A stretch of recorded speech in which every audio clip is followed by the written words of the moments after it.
खऱ्या अर्थाने आपल्या प्रॅक्टिकल लाईफ मध्ये आपल्याला मुलींना किंवा महिलांना त्याच प्रमाणात ती रिस्पेक्ट, तो मान, तो सन्मान द्यायला हवा असं मला तरी पर्सनली वाटते. खरं सांगायचं म्हणजे लडका हो तो शुक्रिया और लडकी हो तो गाली ऐसा क्यों.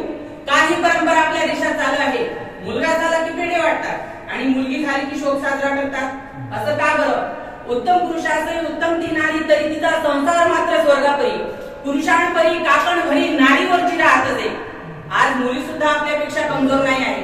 कोणत्याही कार्यक्षेत्रात, कोणत्याही शासकीय नोकऱ्यांवर किंवा कोणत्याही संविधानिक पदावर जर पाहिलं गेलं तर जास्तीत जास्त मुलींची संख्या आपल्याला दिसतात. भारताची पहिली महिला राष्ट्रपती प्रतिभाताई पाटील ही सुद्धा कुणाची तरी मुलगी आहे. भारताची पहिली महिला पंतप्रधान इंदिराजी गांधी, भारताची पहिली महिला IPS Indian Police Service miss Kiran Bedi ही सुद्धा कोणाची तरी मुलगी आहे. इतकंच नव्हे तर भारताच्या स्वातंत्र्य लढ्यामध्ये जिच्या एका आहे मैं रवतन के लोगो या एका गाण्याने अख्ख्या देशाला हरवून सोडलं होतं, त्या गान सम्राज्ञी लताजी मंगेशकर त्या सुद्धा कोणाच्या तरी मुली होत्या. मग आपण का हो त्यांना मारतो? तो पण एक जीव आहे. आई पाहिजे, बहीण पाहिजे, पत्नी पाहिजे, मग मुलगीच का नाही पाहिजे? बीवी चाहिए, माँ चाहिए, बहन चाहिए, फिर बेटी ही क्यों नहीं चाहिए?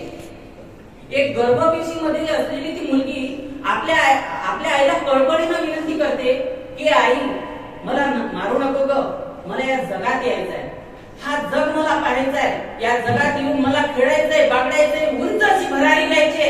या आई मला मारू नको ग, मला मारू नको, मी तुझ्या काळजाचा तुकडा आहे ग आई, मला मारू नको, मला या जगात यायचंय, हा जग मला पाहायचंय.